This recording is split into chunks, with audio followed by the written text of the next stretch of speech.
So, మనం ఈరోజు శ్రీల ప్రభుపాద వారిచే రచించబడినటువంటి భగవద్గీత యథాతథంలో 16వ అధ్యాయం 5వ శ్లోకం నుంచి చర్చించుకోబోతున్నాం. భౌతిక ప్రపంచంలో మనం 2 రకాలైనటువంటి వ్యక్తుల గురించి గమనిస్తూ ఉంటాం. 2 తరగతులకు చెందిన వ్యక్తులను గమనిస్తూ ఉంటాం. విష్ణు పురాణంలో విష్ణు భక్త భవేత్ దైవ అని చెప్పారు. ఎవరైతే విష్ణు భక్తులుగా ఉంటారో వాళ్ళు సురుడు అని చెప్పబడ్డారు. విష్ణు భక్తి భవేత్ దైవ, దైవికమైన ఆధ్యాత్మికమైన వాళ్ళు, దివ్యమైన వాళ్ళు అని చెప్పబడింది. త్రిమూర్తుల గురించి మనకు తెలుసు, బ్రహ్మ విష్ణు మహేశ్వరుడు. వాళ్ళలో ఎవరైతే విష్ణువుని ఆరాధిస్తారో వాళ్ళు దేవతలు. దేవతలందరూ కూడాను విష్ణువుని ఆరాధిస్తారు.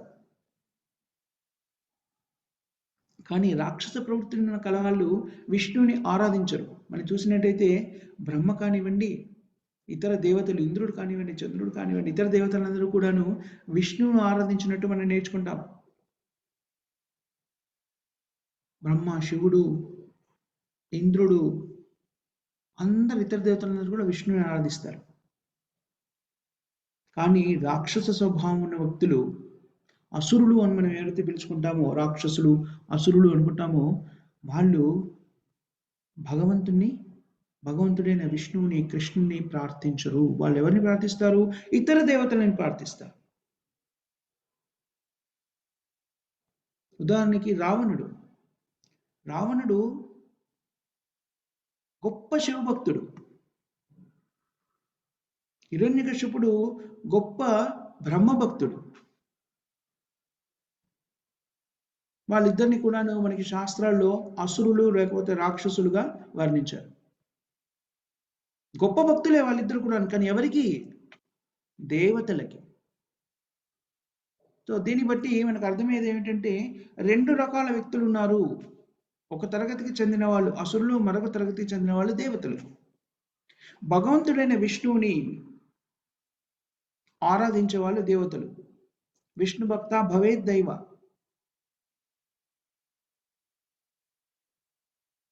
అసురులు ఎవరంటే తద్విపర్యాయ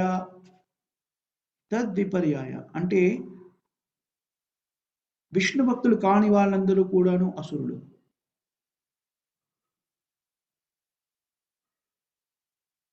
దేవతలకి మరి అసురులకి మధ్య ఉన్న తేడా ఏమిటి? అది భగవంతుడైన కృష్ణుడు ఇక్కడ స్పష్టంగా చెప్తున్నాడు. దైవీ సంపద్ విమోక్షాయ, దైవీ సంపద్ విమోక్షాయ. దివ్యమైన గుణాన్ని మనం పెంపొందించుకుంటే, వాటిని కలిగి ఉంటే, దివ్యమైన గుణాలు ఏమని చెప్పారు? అహింస, సాత్వ సంశుద్ధిత,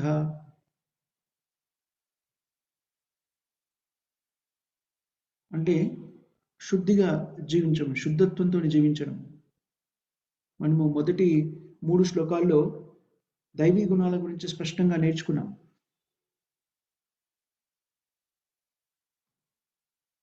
అలా జీవించినట్టయితే,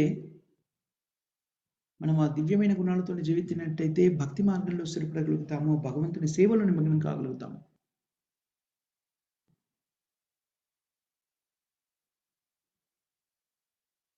మనము ఆత్మలుగా శుద్ధమైన వ్యక్తులము, శుద్ధులము. ఎందుకనంటే స్వయంగా మనం ప్రాథమిక స్థితిలో మనం శుద్ధత్వాన్ని కలిగి ఉన్నటువంటి వాళ్ళం. ఎందుకనంటే మనం కూడా భగవంతుడైన శ్రీకృష్ణుడి యొక్క అంశాలు కాబట్టి, భగవంతుడి శుద్ధుడు, భగవంతుని అంశలమైన మనం కూడా శుద్ధత్వాన్ని కలిగి ఉన్నాం. అర్జునుడు భగవద్గీతను అర్థం చేసుకున్న తర్వాత శ్రీకృష్ణుని అంగీకరించారు. పరం బ్రహ్మ పరంధామ పవిత్రం పరమం భవే. పరం బ్రహ్మ పరంధామ పవిత్రం పరమం భవ. ఏమంటున్నాడు అర్జునుడు శ్రీకృష్ణుని? మీరు పవిత్రులు. అత్యంత పవిత్రులు ఎవరైనా ఉన్నారు అంటే భగవంతుడే. ఈశోపనిషత్తులో కూడాను ఆ విషయం స్పష్టంగా చెప్పాడు. అపాపవిద్ధం అశ్నావీరం.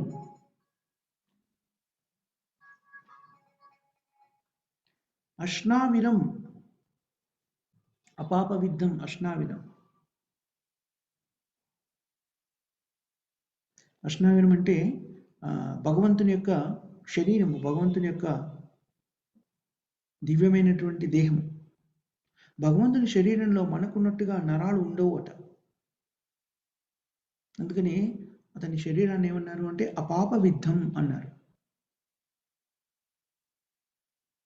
ఎప్పుడైతే మనకి నరాలు ఎప్పుడైతే ఉంటాయో అది భౌతికమైన శరీరం. మన భౌతిక శరీరము కొన్ని భౌతికమైనటువంటి గుణాలకి నియంత్రించబడి జీవిస్తుంది. మనం ఏదైనా పదార్థాన్ని స్వీకరించామనుకోండి, అది జీర్ణించబడి ఏమవుతుంది, ఒక రసంగా మారుతుంది. అది ఆ రసం అంతా కూడాను శరీరంలోని సిరలు, దమనులు అంటారు కదా, నాడులు, ఈ నరాలు అని ఏవైతే అంటామో వాటి ద్వారా మనకి హృదయానికి చేరుకుంటుంది. ఆ రసం ఏదంటే మనం తిన్న ఆహారం అంతా కూడా నిజానికి ఆ రసము అని ఏదైతే చెప్పబడుతుందో ద్రవ రూపంలో ఉండేది అది రక్తము అని మనకు తెలుసు. ఆ రక్తము నరాల ద్వారా హృదయానికి చేరుకుంటుంది, మళ్ళీ హృదయం నుంచి ఇతర శరీర భాగాలకి చేరుకుంటుంది.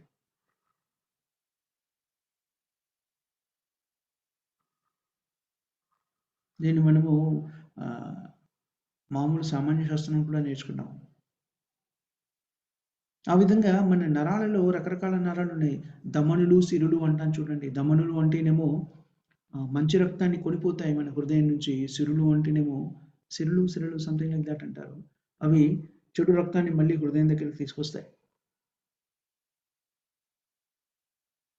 ఇదంతా కూడా ఎలా జరుగుతుంది అంటే శరీరంలో ఉన్న గాలి, పంచభూతాలలో గాలి కూడా ఒకటి కదా, గాలితో కూడా మనకి శరీరం చేయబడింది. కాబట్టి ఆ గాలి ద్వారా ఉత్ప్రేరకాన్ని కలిగించి, ఆ ఒత్తిడిని కలిగించి దాని ప్రసరణ, రక్తం అనేటువంటి ప్రసరణ జరుగుతుంది. ఎప్పుడైతే మనకి గాలి పీల్చుకునే గాలి మనం ఏదైతే పీల్చుకుంటామో అది మనకి సరిపోయినంత లేదనుకోండి, అప్పుడు ఏమవుతుంది, మనకి పక్షవాతం వచ్చేస్తుంది. గాలి లేకపోతే ఏమవుతుంది, రక్త ప్రసరణ సరిగా జరగదు. రక్త ప్రసరణ సరిగా జరగలేదనుకోండి, గాలిలోని ఆక్సిజన్ని సేకరించి రక్తము శుద్ధి చెందుతూ ఉంటుంది అని చెప్పబడింది. అది సరిగ్గా దొరికినప్పుడు మనకి పక్షవాతం వచ్చేస్తుంది. ఇది వైద్యశాస్త్రంలో చెప్పబడినటువంటి విషయం. అయితే ఈ భౌతిక శరీరం కావాలి అంటే ఇవన్నీ కావాలి, కానీ ఆధ్యాత్మిక శరీరానికి ఇవి అక్కర్లేదు. ఆధ్యాత్మిక శరీరము అశ్నవీరం. అశ్నవీరం అంటే దాంట్లో ఈ దమనులు, సిరులు అనేటువంటి నరాలు అనేటువంటి ఏమీ లేవు ఆధ్యాత్మిక శరీరంలో. ఎవరైతే కృష్ణుడికి కూడా భౌతికమైన శరీరం ఉంది అని అనుకుంటారో వాళ్ళు పొరబడుతున్నారు. అతన్ని, అలాంటి వ్యక్తుల్ని ఏమని చెప్పారు భగవద్గీతలో? మూఢ అవజానంతిమా మూఢ మానుషం తానుమాశ్రితం. 9వ అధ్యాయంలో చదువుకుంటాం కదా, 11వ శ్లోకం అనుకుంటారు. అవజానంతిమా మూఢ మానుషిం తానుమాశ్రిత. సో భగవంతుడైన కృష్ణుడికి నరాలు అనేటువంటివి ఉండే అతని శరీరంలో. భగవంతుని యొక్క శరీరానికి, భగవంతుని యొక్క ఆత్మకి తేడా ఏం లేదు. మన శరీరానికి, మన ఆత్మకి తేడా ఉంది. అందుకని ఈ శరీరంలో మనం ఎప్పుడైతే ఉంటామో మనము సంపూర్ణమైన శుద్ధ స్థితిలో లేము.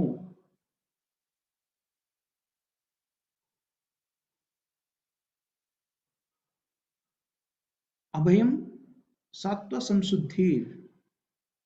విశ్వనాథ చక్రవర్తి ఠాకూర దీనికి సంబంధించి ఒక వివరణ ఇస్తారు. అభయం అంటే భయము లేకుండా ఉండడం. ఎప్పుడైతే భయము లేకుండా అభయంగా ఎప్పుడైతే కాగలుగుతామో అంటే, అభయం కాకపోతే, భయంని కోల్పోకపోతే మనకున్నటువంటి ప్రస్తుత శరీరాన్ని మనం వదిలిపెట్టలేము. వేదశాస్త్రం ప్రకారంగా వేదశాస్త్రాలు అందరికీ నిర్దేశించబడినవే. ఒక ప్రత్యేకమైనటువంటి తరగతికి చెందిన వాళ్ళకి కాదు, వేదశాస్త్రాలు అందరికీ నిర్దేశించబడినవి.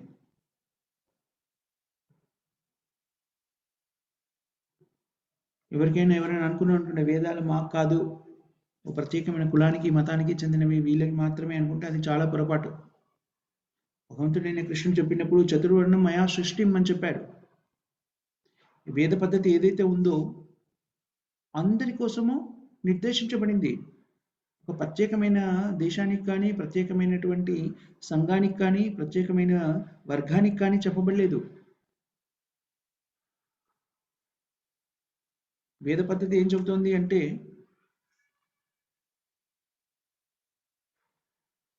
నాలుగు ఆశ్రమాలలో చిట్ట చివరి ఆశ్రమం సన్యాసాశ్రమంగా వేదశాస్త్రాల్లో చెప్పబడింది. జీవిత చరమాంకంలో సన్యాసాశ్రమం చెప్పబడింది. ఎవరైనా ఒక వ్యక్తి 100 సంవత్సరాలు జీవిస్తే బ్రహ్మచారిగా మొదటి 25 సంవత్సరాలు, గృహస్థగా తర్వాత 25 సంవత్సరాలు, 50 సంవత్సరాల తర్వాత పంచోద్ధం వనం వ్రజతే అనే ఒక శ్లోకం వస్తుంది. అంటే 50 సంవత్సరాలు దాటిన తర్వాత వ్యక్తులు వనానికి బయలుదేరాలి అని, వానప్రస్థాన్ని స్వీకరించాలి అని. వనవాసి అంటే వానప్రస్థాశ్రమాన్ని స్వీకరించేటువంటి వాళ్ళు.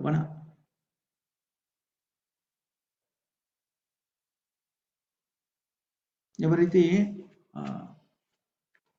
అడవిలో వనాన్ని చేరుకొని వానప్రస్థాశ్రమాన్ని జీవిస్తుంటారో అది వాళ్ళు ఏం చేస్తున్నారు, అప్పుడు సన్యాసాశ్రమానికి సిద్ధపడ్డం వానప్రస్థాశ్రమం. వానప్రస్థాశ్రమంలో అప్పటి వరకు ఉన్నటువంటి బంధుమిత్రులు, భార్య పిల్లలు వాళ్ళందరినీ వదిలేసి ఏకాంతంగా జీవిస్తూ ఉంటారు. ఈ విధంగా ఈ వర్ణాశ్రమ ధర్మం అనేటువంటిది వేదశాస్త్రంలో చెప్పబడిన వర్ణాశ్రమ ధర్మము సప్త సముద్దిశి. ఎందుకని సత్వ సముద్దిశి అంటే మనము శుద్ధి చేసుకోవడానికి నిర్దేశించబడింది వర్ణాశ్రమ ధర్మాలు. మన జీవన విధానాన్ని శుద్ధి చేసుకోవడానికి నిర్దేశించబడింది.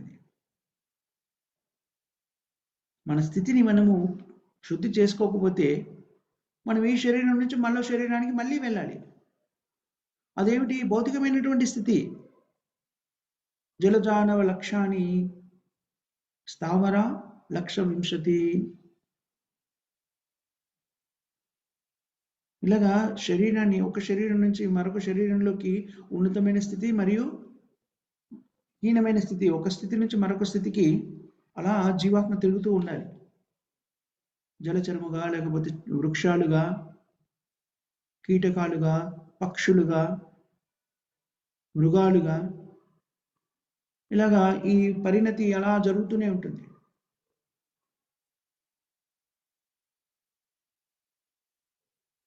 జన్మంతవాద దీని పరిణతిని ఏమిటంటే డార్విన్ ఏమో జీవపరిమాణ సిద్ధాంతం అన్నాడు. జీవపరిమాణ సిద్ధాంతాన్ని మనకి వేద పరిభాషలో ఏమంటారంటే జన్మాంతవాద అంటారు. జన్మాంతవాద అంటే పునర్జన్మ ఎలా పొందుతాము అనేది. ఈ శరీరాన్ని వదిలేసిన తర్వాత మనం మరొక శరీరాన్ని పొందుతాము. ఆ శరీరం అనేది ఈ శరీరం మనం చేస్తున్న పనులను బట్టి నిర్దేశించబడుతుంది. కాబట్టి ఒకసారి ఆ శరీరంలోకి వెళ్ళాక ఇంకా మన ఆధీనంలో ఏముండదు. దాని తర్వాత వచ్చే శరీరాన్ని కూడాను శాస్త్రబద్ధంగా వేదాల ప్రకారంగా జరుగుతుంటాయి. అందుకని దాన్ని జన్మాంతవాదము అంటారు. జన్మ అంతం తర్వాత ఇంకో జన్మ సంభవిస్తుంది, దాని తర్వాత ఇంకో జన్మాంతవాదము అంటారు. ఇది వేదాలలో చెప్పబడినటువంటి జీవ పరిమాణ సిద్ధాంతం. ఆత్మ ఒక శరీరం నుంచి మరో శరీరంలోకి వెళ్తుంది. డార్విన్ సిద్ధాంతం ఏమిటి అంటే మన శరీరమే ఒక శరీరమే ఇంకో శరీరంగా మారుతుంది. కోతి నుంచి మనిషి అయ్యాడు, కోతి మనిషి అవుతుంది అని చెప్తాడు డార్విన్. వేదశాస్త్రాలు ఏం చెప్తున్నాయి? ఆత్మ కోతి శరీరాన్ని వదిలేసి మనిషి శరీరంలోకి వెళ్తుంది.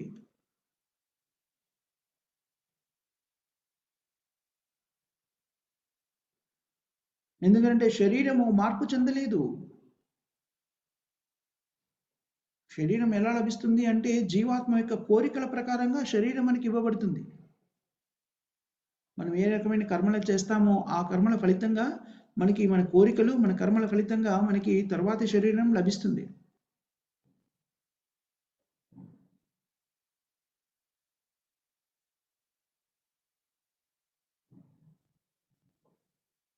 ఇప్పుడు ఉదాహరణకి మనకి మార్కెట్లో ఏదైనా వస్తువు కొనాలనుకోండి, ఒక ఇల్లు కొనాలనుకోండి, అపార్ట్మెంట్ కొనాలనుకోండి, ఎక్కడైనా ఉండాలి అనుకోండి, మన స్థితిని బట్టి ఒక అపార్ట్మెంట్ని మనము అద్దెకు తీసుకోవచ్చు, కొనుక్కోవచ్చు, కట్టుకోవచ్చు. అది మన స్థితిని బట్టి ఉంటుంది. మనం ఎలాంటి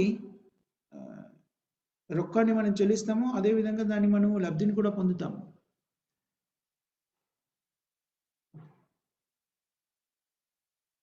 అదేవిధంగా మనము ఉత్తమమైన కర్మలు చేసామనుకోండి, ఉత్తమమైన శరీరాన్ని పొందుతాము. మన శరీరాన్ని ఒక అపార్ట్మెంట్గా పోల్చుకున్నాం అనుకోండి, మనం ఉత్తమమైనటువంటి కార్యక్రమాలు చేస్తే దానికి సరిపోయినటువంటి రొక్కాన్ని చెల్లిస్తే మనకి ఈ శరీరం అనే ఇల్లు లభిస్తుంది. మానవ శరీరం అనే ఇల్లు.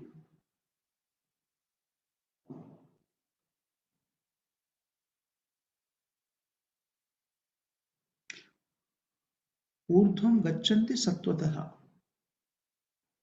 ఊర్ధ్వం గచ్చంతి సత్వస్థ అని ఇప్పుడు 14వ అధ్యాయంలో ఎక్కడో చదువుకుంటాం. ఊర్ధ్వం గచ్చంతి సత్వస్థ. మనము మన త్రిగుణాల గురించి 14వ అధ్యాయంలో చదువుకున్నప్పుడు సత్వగుణాన్ని సరిగ్గా వినియోగించుకున్నట్టయితే సత్వగుణం మనము ఉన్నతమైనటువంటి లోకాలకి పంపించబడతాము అని మనం దగ్గర నేర్చుకుంటాం. ఆ ఉన్నతమైన లోకాల్లో మన జీవన విధానము ఉన్నతంగా ఉంటుంది. భగవద్గీతలో కూడా చెప్పారు ఏమని? శుచీనాం శ్రీమతం గేహే,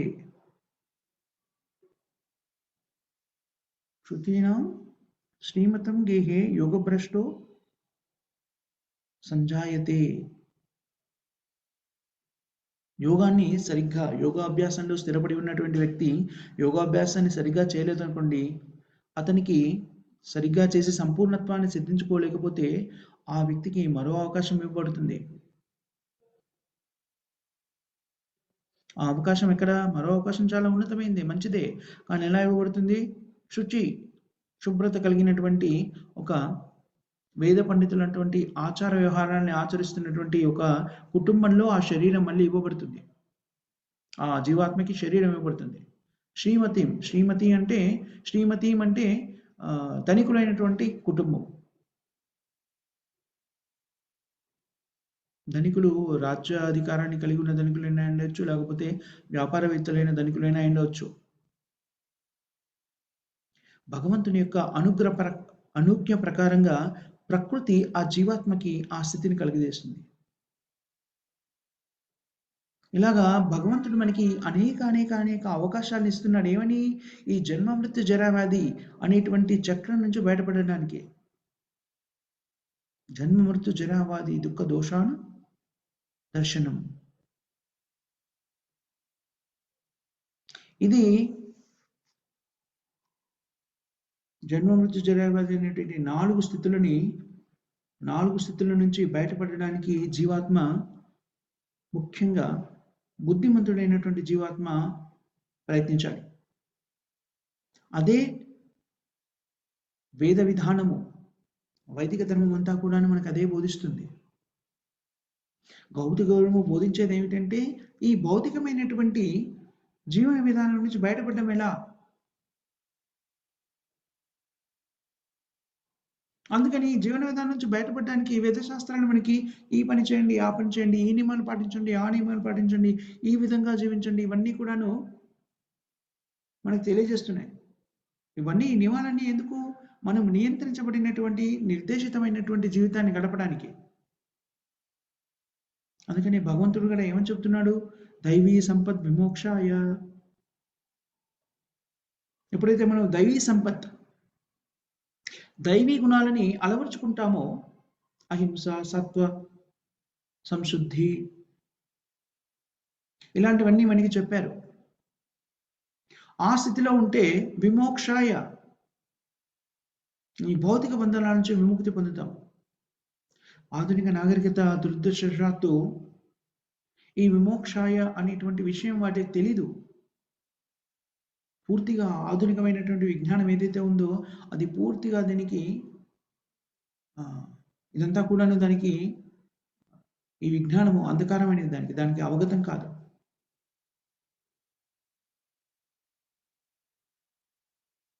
విమోక్షము అనేటువంటి విమోక్షాయ ఈ ఈ జన్మ మృత్యు జరావ్యాధి అనేటువంటి ఈ చక్రం నుంచి మనకు బయటపడేందుకు ఒక అవకాశం ఉంది అనే విషయం కూడా ఆధునిక శాస్త్రానికి తెలీదు.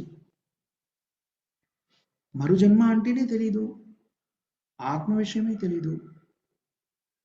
అందుకని ఈ ఆధునిక విద్యా విధానంలో ఎక్కడ కూడా మనకి ఆత్మ గురించిన పరిజ్ఞానం ఇవ్వట్లేదు. ప్రపంచమంతా తిరిగారు శ్రీల ప్రభుపాదుల వారు. కానీ ఎక్కడ కూడాను ఒకానొక సందర్భంలో చెప్తాడు, ప్రపంచమంతా నేను తిరిగాను ఎన్నిసార్లు, ఎక్కడ కూడాను ఒక్క విద్యా సంస్థ కూడా నాకు కనబడలేదు. ఎవరైతే ఈ ఆత్మ పునర్జన్మని పొందేటువంటి విషయాన్ని స్పష్టంగా చెప్పగలుగుతున్నటువంటి ఒక్క విశ్వవిద్యాలయం కూడా ఎక్కడా నేను చూడలేదు. సైన్స్ ఆఫ్ సోల్, ఆత్మకి సంబంధించిన శాస్త్రాన్ని వివరించే విద్యాలయం కనబడలేదు అని చెప్తారు శ్రీల ప్రభుపాదులు. ఒక వ్యక్తి తాను ఉన్న స్థితి నుంచి ఉన్నతమైనటువంటి జీవితాన్ని ఎలా పొందగలడు? ఉన్నతమైనటువంటి శరీరాన్ని పొందాలి అంటే ఏం చేయాలి? సమస్య ఏంటి అంటే వాళ్ళు ఆత్మనే నమ్మరు, విశ్వాసం లేదు, పరిజ్ఞానం లేదు. అది అసుర సంపత్.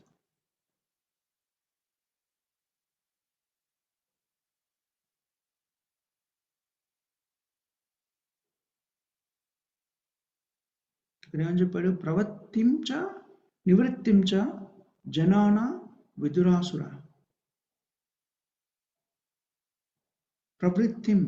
ప్రవృత్తిం అంటే ఆకర్షణ, లేకపోతే అటాచ్మెంట్, అనుబంధం, ఆకర్షణ, అనుబంధం అంటారు. దాని మీద వ్యామోహం. ఇలాంటి కార్యక్రమాల్లో మనము చాలా వ్యామోహపూరితమై ఉన్నాము. ఎలాంటి కార్యక్రమాలకి మనము ఆకర్షితులు అవ్వాలి, ఎలాంటి కార్యక్రమాల నుంచి వికర్షితులు అవ్వాలి అనేటువంటిది అసురులకి తెలీదు. ప్రవృత్తించ నివృత్తించ.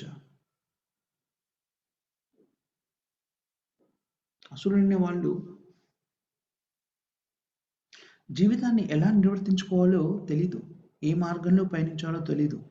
దాన్ని ఏమంటారంటే ప్రవృత్తి అంటారు.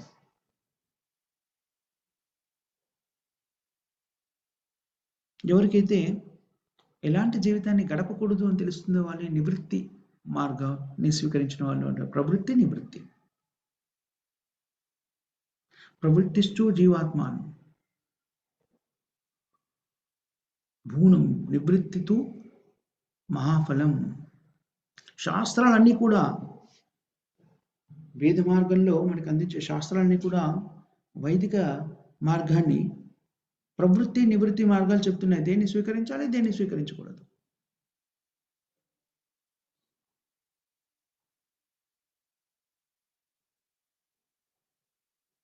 జీవాత్మకి సహజంగా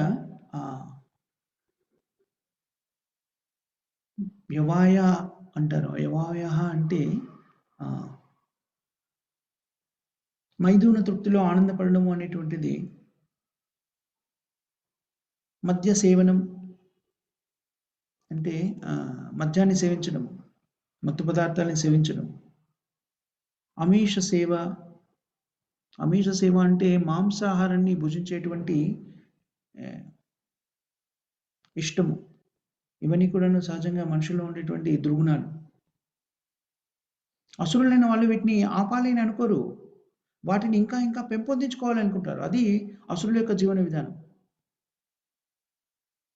ఎవరికైనా వ్యక్తికి వ్యాధి ఏదైనా వచ్చిందనుకోండి, మనకి దాన్ని తగ్గించుకోవడానికి మనము వైద్యుడి దగ్గరికి వెళ్తాము. వైద్యులు ఏం చేస్తారు? ఆ వ్యాధికి తగినట్టుగా కొన్ని నియమాలు సూచిస్తారు మనకి. ఈ పదార్థాలు తినండి, ఈ పదార్థాలు తినకండి.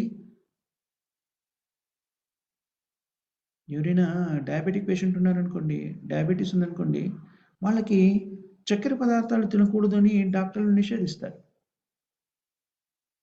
నివృత్తి, దీని నుంచి విడిపడండి, దీన్ని మీరు స్వీకరించకండి, నివృత్తి. అదేవిధంగా శాస్త్రాలు కూడా మనకి ఒక మార్గాన్ని నిర్దేశిస్తున్నాయి. శాస్త్రాలు ఏం చెబుతున్నాయి? ఏది స్వీకరించాలి, ఏది స్వీకరించొద్దు. మానవ జీవితం నుంచి మనము జన్మ మృత్యు జరవ్యాధి చక్రం నుంచి బయటపడి సహజమైనటువంటి స్థితిలోకి వెళ్ళాలి అంటే ఈ మానవ జీవితంలో ఉన్నప్పుడు ఏ పనులు చేయాలి, ఏ పని చేయకూడదు, దేన్ని స్వీకరించాలి, దేన్ని స్వీకరించకూడదు.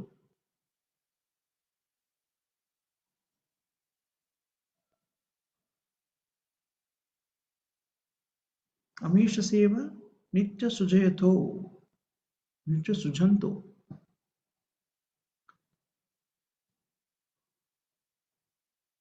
ఎప్పుడైతే మనము వదిలిపెట్టవలసిన వాటిని వదిలిపెడితే దానివల్ల మనకి నివృత్తిస్తూ మహాఫలం మహాఫలం అత్యుత్తమైనటువంటి విజయాన్ని మనము సాధించగలుగుతాము వదిలిపెట్టే వాళ్ళని వదిలేస్తే. కానీ దానికి బద్ధ జీవితంలో ఉన్న మనకి చాలా మంది దానికి సిద్ధపడి ఉండరు. దానికి సిద్ధపడకుండా ప్రవృత్తి మార్గాన్ని స్వీకరించాలనుకోండి, నివృత్తి మార్గాన్ని కాకుండా వదిలిపెట్టే వాళ్ళని వదిలిపెట్టకుండా వాటిని అలాగే స్వీకరించేటువంటి విధి విధానంతోనే జీవితాన్ని కొనసాగిస్తే వాళ్ళని అసురులు అన్నారు అని చెప్తున్నాడు.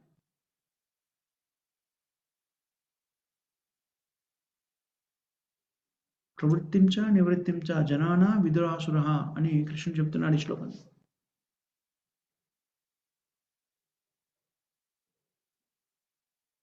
చాలా పెద్ద పెద్ద ఆధ్యాత్మికవేత్తలుగా కనబడేటువంటి స్వామీజీలు కూడాను ఏమంటారు? ఏం పర్వాలేదు, ఏది కావాలంటే అది తినండి, ఏది కావాలంటే అది చేయండి, ఏ మంత్రం కావాలంటే ఆ మతాన్ని జపించండి, దాంట్లో తప్పేముంది, ఏదైనా తిను, పొరపాటు ఏం లేదు, తప్పేం లేదు, నువ్వు ఏం కావాలంటే అది చెయ్యు, ఏం తప్పులేదు. కానీ నాకు మాత్రం మీరు ప్రతిరోజు దక్షిణ తీసుకొచ్చి ఇవ్వండి, అప్పుడు నేను మీకు ఒక ప్రత్యేకమైన ఒక మంత్రాన్ని ఇస్తాను. సో ఇంకా మీరు ఏది కావాలంటే అది చేసుకోవచ్చు, మీకేమి కూడా ఇబ్బంది ఉండదు. ఇలాంటి రకమైనటువంటి ఆధ్యాత్మికత భౌతిక ప్రపంచంలో ఒక మూర్ఖుడు ఇంకొక మూర్ఖుడిని అనుసరిస్తూ ఈ రకమైన జీవితాన్ని గడుపుతుంటారు. ఎందుకంటే ఏమి యథామాం ప్రపంచంతే స్థాం తదైవ భజామ్యహం. భగవంతుడైన కృష్ణుడు మనకి ఎలాంటి రకమైనటువంటి తత్వాన్ని నేర్చుకోవాలి అనుకుంటామో అలాంటి తత్వం మనకు అందుబాటులోకి వచ్చేలాగా చేస్తున్నారు.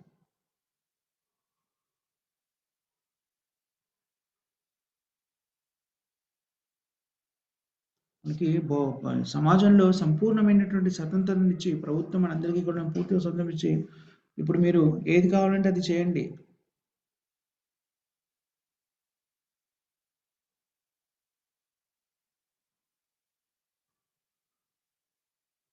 అని అన్నారనుకోండి, వ్యక్తులు ఎలాంటి జీవన విధానాన్ని కొనసాగిస్తారో మనం ఊహించగలం.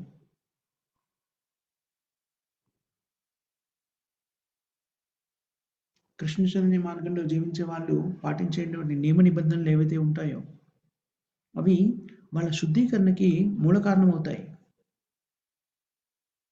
ఈ నియమ నిబంధనలన్నీ కూడా మనం శుద్ధీకరించుకోవడానికి, అంతేగాని మీ ఇష్టం వచ్చింది చేయండి, ఏదైనా తినండి, ఏదైనా తాగండి, ఎలాగైనా జీవించండి, కానీ శుద్ధీకరణ జరిగిపోతుంది, నాకు దక్షిణ ఇస్తే అంటే అది సరైన విధానం కాదు.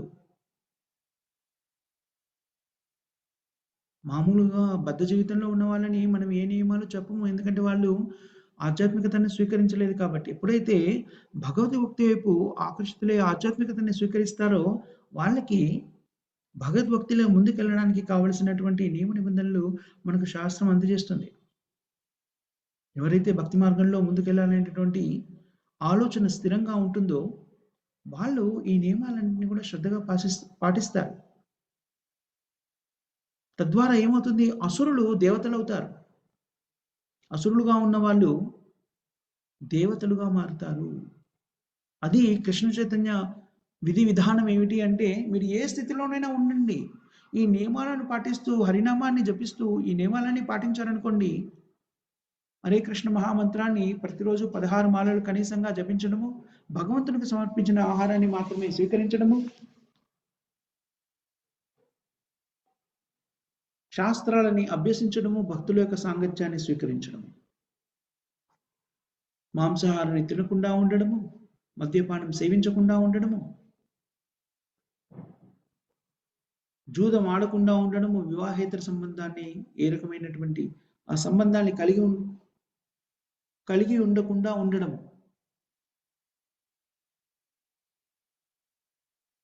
స్త్రీ పురుష కలయిక కేవలము పునరుత్పత్తికి మాత్రమే అర్థం చేసుకొని జీవితాన్ని కొనసాగించడం.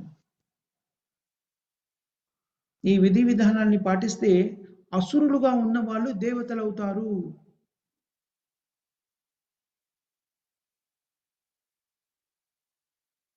కృష్ణ చైతన్య మార్గం చెప్తున్నది ఏమిటంటే, ఒక వ్యక్తి అసురభైనటువంటి కుటుంబంలో జన్మిస్తే ఇంకా అతను దేవుడు కాలేడు అని చెప్పట్లేదు, దేవుడు కాగలడు అని చెప్తుంది కృష్ణ చైతన్యం. ఎలాంటి కులము మతంలోనైనా పుట్టండి, ఆసురిక భావం ఉన్నటువంటి కుటుంబంలో పుట్టినా సరే, మీరు మీ జీవన విధానాన్ని పాటించే మీ గుణాల్ని, మీ కార్యక్రమాల్ని సరైన దిశలో పెట్టుకోగలిగితే మీరు దేవుళ్ళు అవుతారు. దేవుళ్ళు అవడం అంటే ఏమిటి? సురులు అవుతారు. సురులు అవడం అంటే ఏమిటి? విష్ణు భక్తులు అవడం.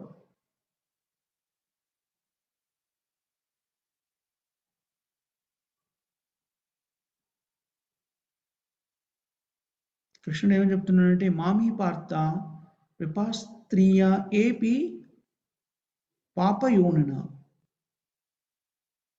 పాపయోనయ పాపయోనయ అంటే అసురయోనయ అంటే అసురయోనయ అంటే స్త్రియో వైశ్యో తథా శూద్రస్తే పియంతి పరం గతిం. ఈ కృష్ణ చైతన్య మార్గము ఏం చేస్తుందంటే, మీరు ఏ యోనిలో జన్మించిన వాళ్ళైనా అయిండొచ్చు, స్త్రీలు అయిండొచ్చు, వైశ్యులు అయిండవచ్చు, శూద్రులు అయిండవచ్చు, అలాంటి వాళ్ళందరూ కూడా కృష్ణ చైతన్య, ఎలాంటి వాళ్ళైనా సరే కృష్ణ చైతన్య తీసుకుంటే ఏమవుతుంది?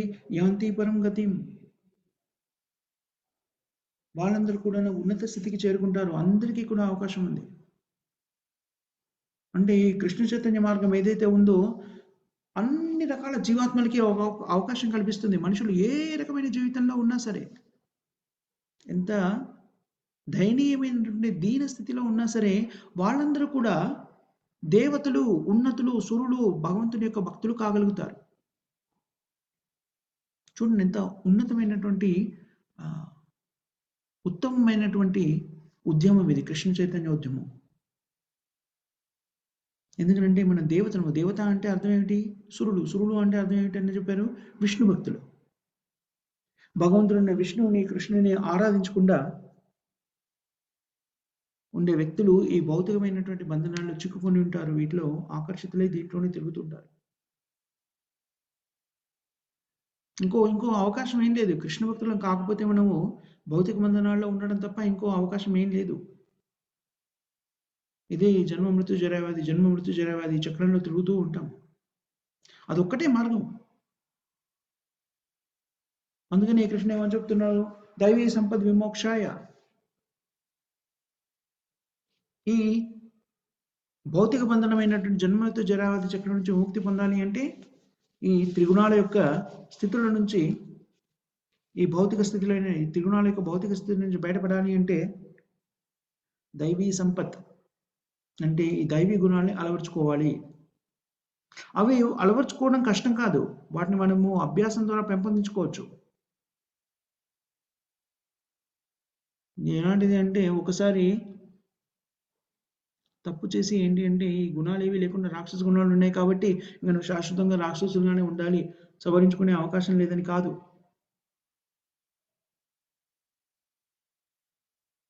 మనము ఇవాళ ఉదయం కూడా చదువుకున్నాం కదా, చైతన్య మహాప్రభు జగాయ్ మదాయ్ సంపూర్ణమైనటువంటి హేయమైన స్థితిలో ఉన్నటువంటి రాక్షస ప్రవృత్తిని కలిగినటువంటి వ్యక్తుల్ని ఎప్పుడైతే భగవంతుని ఆశ్రయించి చైతన్య మహాప్రభు పాదాల మీద పడిపోయారో వాళ్ళు, అప్పుడు నిజంగా వాళ్ళు మనుషులుగా పుట్టారు. నిజానికి వాళ్ళు పుట్టుకతోనే బ్రాహ్మణ కుటుంబంలో పుట్టారు, ఉన్నతమైన కుటుంబమే. కానీ చెడు సహవాసంతో వాళ్ళు ఎలా మారారు అనేటువంటిది మనము నేర్చుకున్నాం.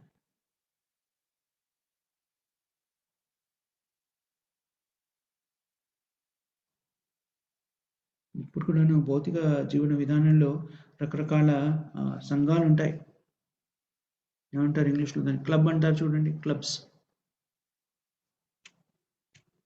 ఇవన్నీ కూడా ఎందుకు నిర్దేశించబడినాయి అంటే భౌతిక జీవన విధానాన్ని ఇంకా పెంపొందించుకోవాలి.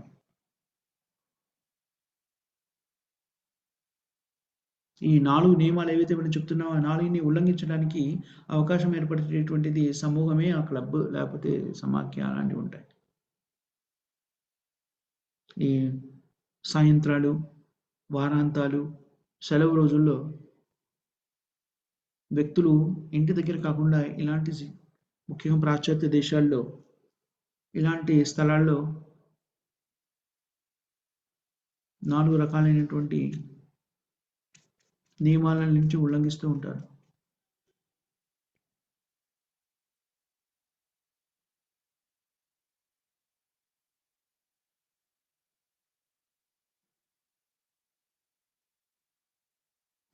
ప్రభుపాదుల వారిని ఒకరు అడిగారు, స్వామీజీ మీరు మమ్మల్ని బ్రాహ్మణులుగా మార్చగలరా అని. ఇప్పుడు ఏమని చెప్పారు స్వామీజీ శ్రీల ప్రభుపాదుల వారు? అవును, ఎస్, మార్చగలను. మిమ్మల్ని నేను బ్రాహ్మణులుగా మారుస్తాను. కానీ ఈ చెడు అలవాట్లను మీరు వదిలేస్తే నేను బ్రాహ్మణులుగా మారుస్తాను. ఈ 4 నియమాలు మనం ఏవైతే చెప్పుకున్నామో వాటిని మీరు పూర్తిగా మానిస్తే, అవి 3 చేయవలసిన 4 నియమాలు పాటిస్తూ చేయకూడని 4 నియమాల్ని 4 పనులని మీరు మానేస్తే బ్రాహ్మణులుగా మారుస్తాను. ఆ వ్యక్తి ఏమన్నాడు, అది దుస్సాధ్యము, నాతో సాధ్యం కాదు, ఈ జీవితంలో నేను ఆ పని చేయలేను. చూడండి, చాలా కష్టమైన పని. అందుకని ప్రవృత్తి నివృత్తి అనే 2 పదాలని మనకి వేద శాస్త్రాలు వర్ణించి చెప్పారు. వేద సూత్రాలు ఎలా నిర్వహించబడ్డాయి అంటే వ్యక్తి ప్రవృత్తి మార్గాన్ని ఎంచుకుంటే, ప్రవృత్తి మార్గం ఏది? ఈ 4 రకాలైనటువంటి దుర్వ్యసనాలని కలిగి ఉన్నారనుకోండి,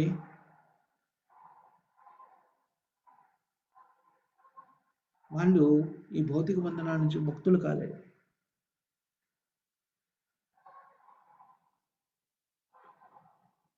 సో ఈ భౌతిక బంధనాలని కలిగి ఉన్నటువంటి వ్యక్తులు, వీటి మీద ఆసక్తి ఉన్న వాళ్ళకి కూడాను వేదశాస్త్రాలు ఒక అవకాశాన్ని కల్పించాయి. ఎలాగా?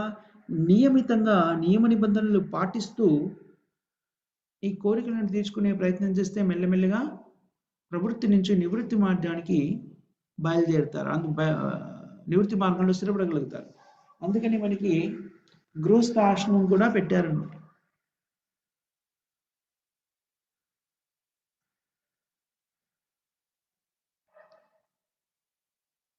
సో ఎవరైనా మాంసాహారాన్ని తినలేను అనే స్థితిలో ఉన్న వాళ్ళకి వేదశాస్త్రాలు అది కూడా ఇచ్చేయని, సరే నేను మాంసాహారాన్ని తినకుండా ఉండలేకపోతే ప్రత్యేకమైన పద్ధతిలో నువ్వు తినాలనుకుంటున్న మేకని లేకపోతే గొర్రెని దేన్నైతే తినాలనుకుంటున్నావు దాన్ని నువ్వే సంహరించి కాళీమాతకి ఒక ప్రత్యేక పద్ధతిలో సమర్పించి అప్పుడు స్వీకరించుకోండి.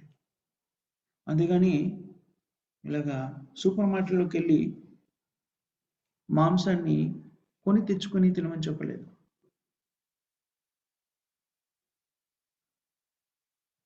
ఎందుకు మనకి వేదశాస్త్రాల్లో తినే విధానాన్ని కూడా నువ్వు చేయకూడని పని చేయాలి అనుకుంటే దానికి కొన్ని నియమాలు విధించారు అంటే ఆ నియమాలను పాటించడం ద్వారా ఆ ఏమైతే మనం చేయకుండా పనులు చేయాలని చేస్తున్నామో వాటి మీద ఆసక్తి కోల్పోతాము. అంటే ప్రవృత్తి మార్గం నుంచి నివృత్తి మార్గానికి రావడానికి వేదశాస్త్రాలు ఉపయోగపడుతున్నాయి. అది వేద విధానం. అంతేగాని వేదాల్లో కాళీ పూజ చేసి పూజ ద్వారా మాంసాన్ని తినొచ్చు అని చెప్పారు కాబట్టి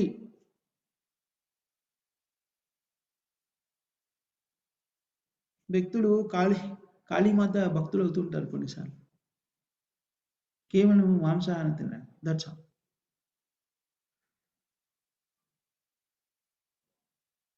అంతేగాని కాళీమాత మీద ఇంకే భక్తి ఉండదు.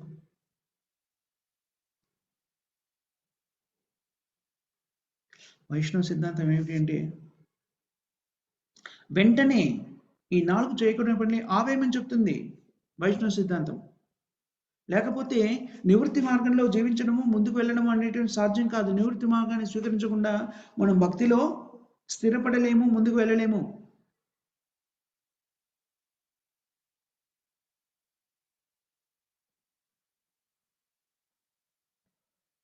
కృష్ణుడు చెప్తున్నాడు బాగా అర్జునుడితో,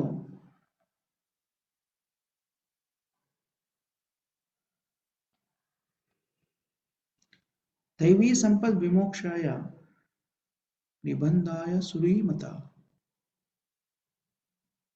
నిబంధాయ అసురీమత.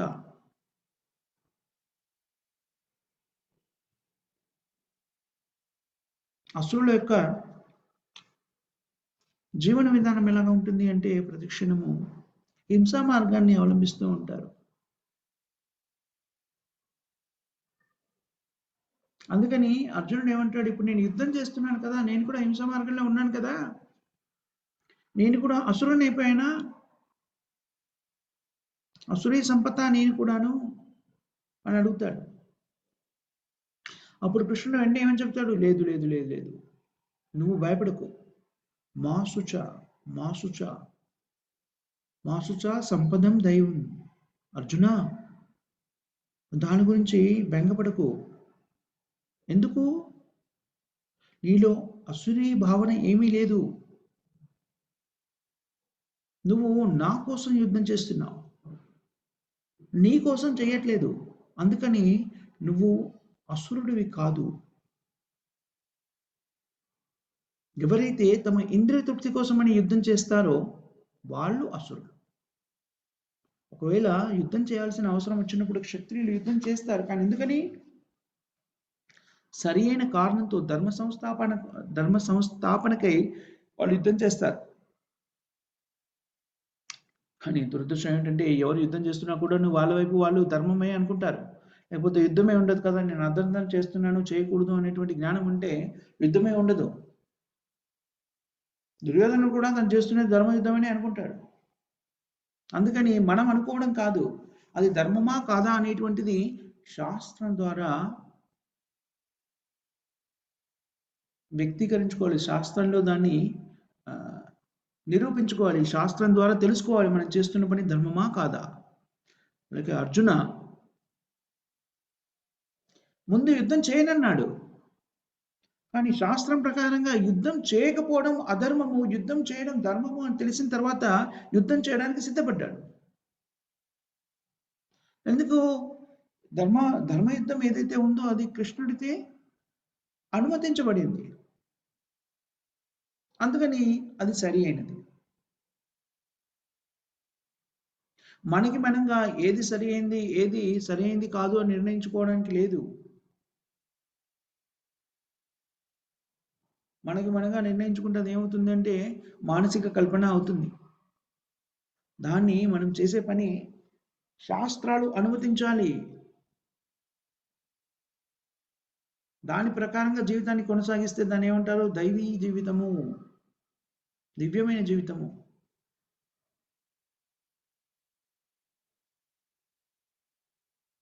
అతఃపృంభే ద్విజశ్రేష్ఠ. భగవద్గీతలో చెప్పినట్టుగా నైమిషారణ్యంలో ఉన్నతమైనటువంటి బ్రాహ్మణులు సూత గోస్వామితే భాగవతానికి సంబంధించిన వివరణ అంతా కూడా వాళ్ళకి చెప్పబడింది. అత పుంసాం ద్విజశ్రేష్ఠ వర్ణాశ్రమ విభాగస. వర్ణాశ్రమంలో ఉన్నటువంటి వాళ్ళకి రకరకాలైనటువంటి విధులు ఉన్నాయి అని చెప్పారు. బ్రాహ్మణుడికి అతని విధి ఉంది, క్షత్రియుడికి అతని విధి ఉంది. క్షత్రియుని యొక్క విధి ఏమిటి అంటే ధర్మం కోసమని యుద్ధం చేయడానికి సిద్ధంగా ఉండాలి. అప్పుడు మరి యుద్ధం చేయడము జీవితాన్ని పరిపక్వతను ఎలా సాధిస్తుంది? యుద్ధం చేయడం ద్వారా. ఇతరులను సంహరిస్తున్నాం కదా, దానికి ఏమని చెప్తున్నాడు ఇక్కడ కృష్ణుడు? లేదు, అది సంపూర్ణమైంది. అదెలా? అత పుంబే ద్విజశ్రేష్ఠ వర్ణాశ్రమ విభాగస స్వనుష్ఠిస్తశ్చ ధర్మస్య. నువ్వు క్షత్రియుడివి, యుద్ధం చేయడం నీ ధర్మము, ధర్మరక్షణకే యుద్ధం చేయడము నీ విధి. నువ్వు యుద్ధం చేయడం ద్వారా భగవంతుడైన శ్రీకృష్ణుని సంతృప్తిపరుస్తున్నావు, అది సంపూర్ణత్వము. అదేవిధంగా నువ్వు ఒకవేళ బ్రాహ్మణుడివి అయితే బ్రాహ్మణ విధులని ఆచరిస్తూ భగవంతుడైన కృష్ణుని ఆనందపరచగలం. బ్రాహ్మణికల్ అంటే ఏమిటి? బ్రహ్మజానాతి బ్రాహ్మణ. పరమసత్యాన్ని తెలుసుకున్నవాడు బ్రాహ్మణుడు. అంతకన్నా ఉన్నతమైన స్థితి ఏమిటి అంటే వైష్ణవుడి యొక్క స్థితి. బ్రాహ్మణుడి నుంచి వైష్ణవుడిగా మారాలి. బ్రాహ్మణో హి ప్రతిష్టానం. ఎవరైతే బ్రాహ్మణుల స్థితిలోనే ఆగిపోతారో, అంటే పరిజ్ఞానాన్ని మాత్రమే సంతరించుకుంటాడో, వాళ్ళు ఇంకా ఉన్నతమైన ఆధ్యాత్మికంగా ఉన్నతమైన స్థితికి వెళ్ళరు. అది సంపూర్ణమైన పరిపక్వత కాదు. పర్ఫెక్షన్, సంపూర్ణత్వము అంటే ఏమిటని కృష్ణుడు చెప్తున్నాడు? భగవంతుడు ఏమని చెప్తున్నాడు అంటే బ్రహ్మజ్యోతి అనేటువంటిది ఏదైతే ఉందో దానికి ఆది కూడా నేనే, అది కూడా నా దగ్గర నుంచే వస్తుంది అని చెప్తున్నాడు. ఆ బ్రహ్మజ్యోతి పరిజ్ఞానం నుంచి, ఆ బ్రహ్మజ్యోతి నుంచి వ్యక్తి భగవంతుడైన కృష్ణుడి వరకు చేరుకోవాలి. బ్రహ్మేతి పరమాత్మేతి భగవానేతి చూచాడు. బ్రహ్మేతి పరమాత్మేతి భగవానేతి శ్రూయతే.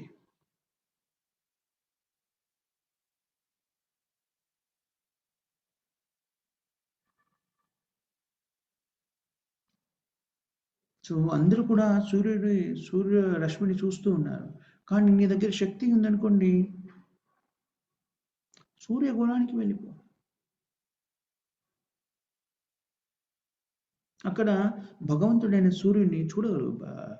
ఆ, రూపంలో ఉన్నటువంటి సూర్య దేవుణ్ణి చూడగలుగుతావు.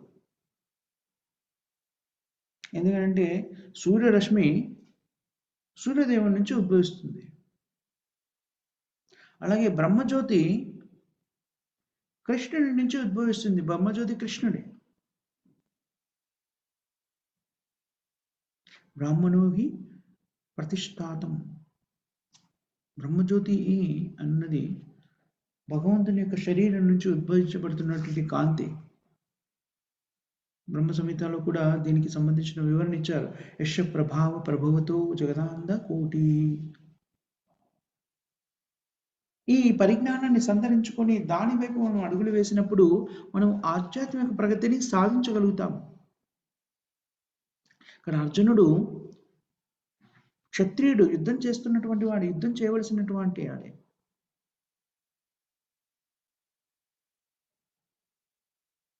అతను తన స్థితిని మార్చుకోలేదు. అర్జునుడు క్షత్రియుడిగానే ఉన్నాడు, కానీ భక్తుడయ్యాడు, వైష్ణవుడయ్యాడు.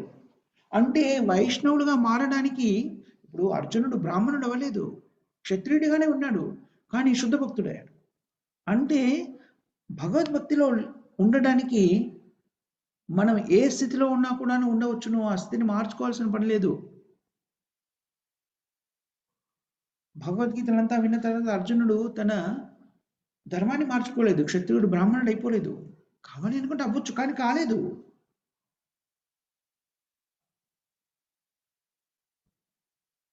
భగవద్గీత విని క్షత్రియత్వాన్ని వదిలేసి హిమాలయాలకు వెళ్ళి జపం చేసుకోలేదు ఆయన, పూజ చేసుకోలేదు ఆయన, తపస్సు చేయలేదు. అతని విద్యుక్త ధర్మాన్ని సంపూర్ణంగా నిర్వర్తించాడు. ఎలా? తన విద్యుక్త ధర్మాన్ని నిర్వర్తించడం ద్వారా భగవంతుడైన కృష్ణుని సంతృప్తి వచ్చాడు. అందుకనే మీరు ఏ స్థితిలోనైనా ఉండవచ్చు, అది పెద్ద ప్రాముఖ్యమైన విషయం కాదు. కానీ మీ స్థితిలోనే ఉండి భగవంతుడైన కృష్ణుని సంతృప్తిపరిచే ప్రయత్నం చేయాలి. అదే కృష్ణ చైతన్య మార్గము. కృష్ణుని ఎలా సంతృప్తిపరచాలి? అది పెద్ద కష్టమైన విషయం కాదు. కృష్ణుడు ఏం చేస్తున్నాడు?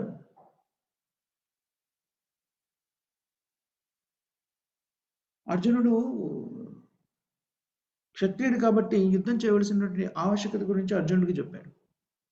తద్వారా కృష్ణుడు చెప్పిన విధానాన్ని అనుసరించి యుద్ధాన్ని చేయడానికి సిద్ధపడినటువంటి అర్జునుడు చేసిన పని కృష్ణుని సంతృప్తిపరచడంగా మారిపోయింది. ఎవరైనా అనొచ్చు, నాకు అంత శక్తి ఏం లేదు, నేను క్షత్రియుని కాదు, యుద్ధము అదంతా మాట్లాడుతున్నాడు, నేను చాలా పేదవాణ్ణి, నేను క్షత్రియుని కాదు. అప్పుడు కృష్ణ ఏమంటున్నాడు? ఏం పర్వాలేదు, నువ్వు ఎవరైనా పర్వాలేదు, మన్మనాభవ మద్భక్తు మధ్యాజీ మాం నమస్కురు. మన్మనాభవ మద్భక్తు, మధ్యాజీమాం నమస్కురు. మనస్సులోనే నువ్వు నా గురించి ఆలోచించు, నా నామాన్ని జపించు.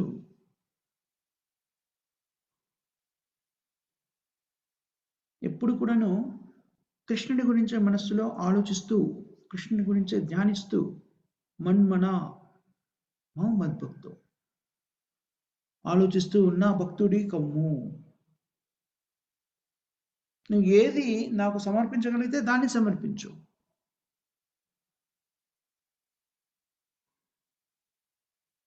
మన్మనా భవత్ మద్భక్తో మద్యాజీ. నువ్వు ఏది సమర్పిస్తే అది సమర్పించగలిగి మధ్యాజీమాం నమస్కురు, నన్ను ఆరాధించు అని ఎవరు చెప్తున్నాడు? కృష్ణుడు చెప్తున్నాడు.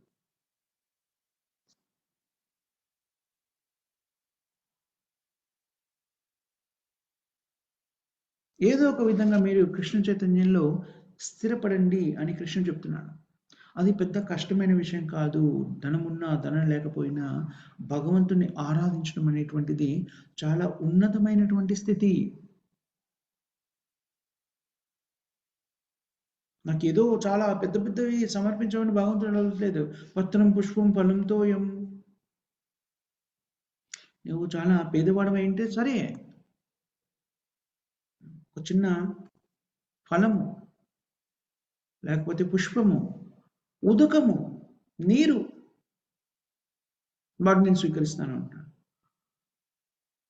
ఇంతకన్నా ఏం కావాలి? ఇంతకన్నా సులభంగా భగవంతుని చేరుకునే విధానం ఏముంటుంది? అవేమీ చేయకుంటే కూడా నువ్వు పర్వాలేదు, చాండ్ హరే కృష్ణ హరే కృష్ణ హరే కృష్ణ కృష్ణ కృష్ణ హరే హరే హరే రామ రామ రామ హరే హరే. అందుకని కృష్ణ చైతన్య మార్గం చాలా సులభమైంది. ఎవరైనా కూడా దీన్ని స్వీకరించవచ్చు.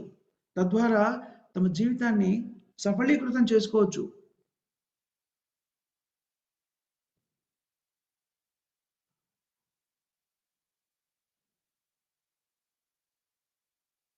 సో కృష్ణ చైతన్య మార్గాన్ని స్వీకరించడం కష్టమైన విషయం కాదు.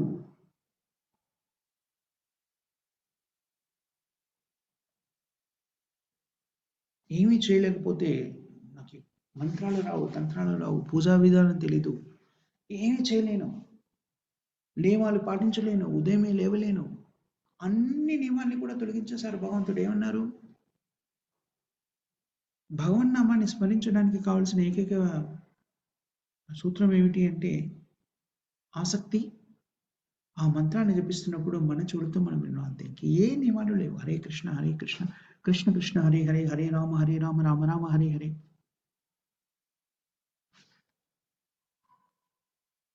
ఆ విధంగా మనం జీవితాన్ని కొనసాగిస్తే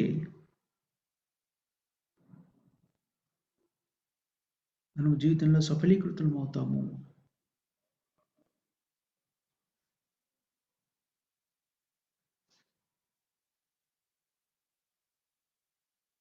సో దైవీ గుణాలని అర్జునుడికి ఈ విధంగా కృష్ణుడు